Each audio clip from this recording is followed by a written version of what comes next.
Nathan had never believed in second chances, especially when it came to family. His father, a reserved and disciplined man, had always been his role model, until he remarried later in life. Dear viewers, please subscribe to the channel as 98% just watch without subscribing, and Hertz Evelyn entered their lives when Nathan was already an adult, and he'd never accepted her as anything more than an outsider. Now standing in front of the house his father had built, an unfamiliar weight settled in his chest. The autumn wind carried the scent of pine, rustling the leaves in the distance.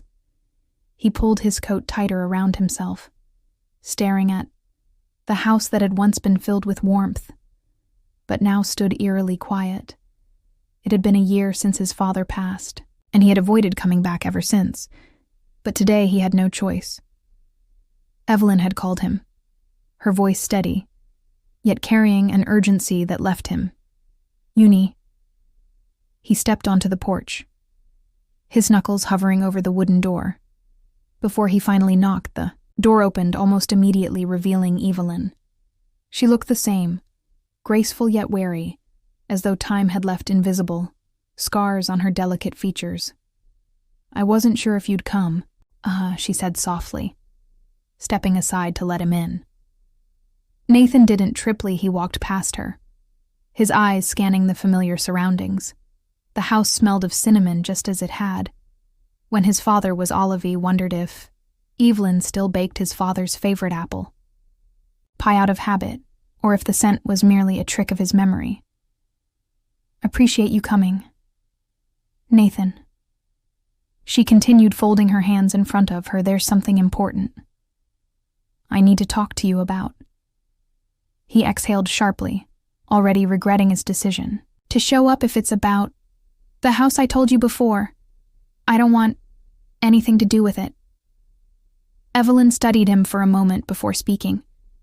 "It's not about ownership. It's about fulfilling your father's last wish." Nathan felt his jaw tighten. "His wish," she nodded before he passed Hesked to make sure this house remained a home, not just a building. He wanted it to be filled with love, not left to collect dust. Something in her voice made him pause. He wasn't sure what unsettled him. More the fact that his father had kept this from him, or that Evelyn was asking him to be a part of it.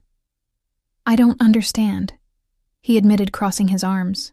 Evelyn hesitated before continuing. "He wanted us to do this together, to take care of the house, to keep the memories alive." Nathan let out a dry laugh, shaking his head. "That's ridiculous. My father knew we were never close." "Yes," she admitted, her gaze unwavering.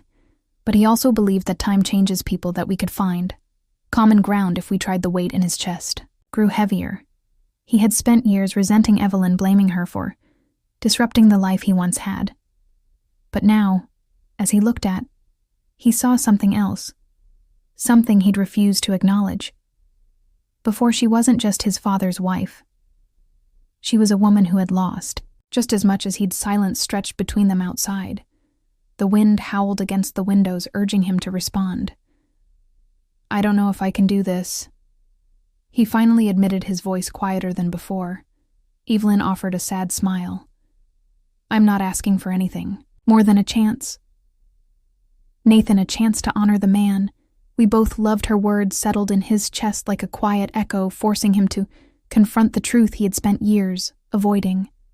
Maybe, just maybe, this was the moment that could change everything. Nathan sat at the kitchen table, his fingers drumming against the polished wood as Evelyn poured tea into 2 cups. He watched her hands steady, practiced everything she did, carried a quiet grace, as if she had learned to move through life without disturbing the world around her. "I know this isn't easy for you," she said. Finally sliding a cup toward him, he didn't respond. The tea's aroma filled the air, mingling with the scent of the household books, faint traces of his father's cologne, and something distinctly Evelyn. He lifted the cup, but didn't drink. Evelyn took a breath, choosing her words carefully. "Your father left me a letter. He wanted you to read it." Nathan's eyes flicked up, Dadia unsettled him maybe because it was easier to think of his father as a memory rather than a voice still reaching for him from the past. She placed the envelope in front of him, her fingers lingering before pulling away. He hesitated, then picked it up.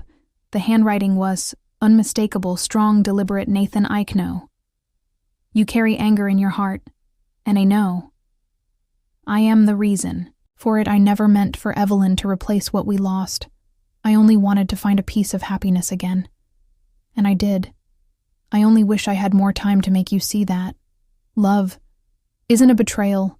It's a gift. Take care of her son, not out of obligation, but because she deserves to be cared for. The words blurred slightly as he reached thee, and his father had always been a man of few emotions. But here in ink was something Nathan had never expected. An acknowledgement of his pain, an apology wrapped in love. Evelyn watched him here. Expression unreadable. It never wanted to come between you two. Nathan exhaled, pressing the letter against the table. You didn't. I just... He paused, struggling to find the right words. I thought if I accepted you, it meant letting go of my mother completely.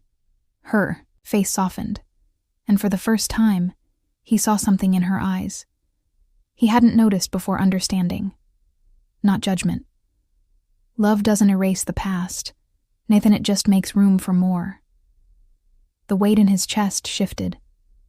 Not gone, but lighter.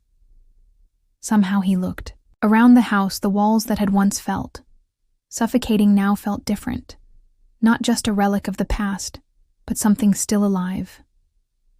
I want to help, he said suddenly, with the house, with everything. Evelyn's expression softened, and for the first time since his father's passing, he saw something in her eyes he hadn't noticed before. Relief. I'd like that, she said, and just like that, something shifted. Between them, not in grand gestures or spoken promises, but in the quiet acknowledgement of what had always been. There a chance, a new beginning family, not defined by blood, but by choice. Nathan spent the following weeks restoring the house. What once felt like a burden slowly became something else here, paired, cleaned, and uncovered pieces of his father's past he had never known. With every change he felt something inside himself being rebuilt, piece by piece. One evening he found Evelyn on the porch watching the star. She sat beside her, the cool night air wrapping around them. I used to think letting go meant forgetting, he said, but I think I was wrong. Evelyn smiled. Her gaze still on the sky. Letting go doesn't mean forgetting. It just means making room for what's still ahead. Nathan nodded the word. Sinking in his father's greatest gift wasn't just this house. It was the chance to build something new, and for the first time in a long time, he knew he wasn't doing it alone.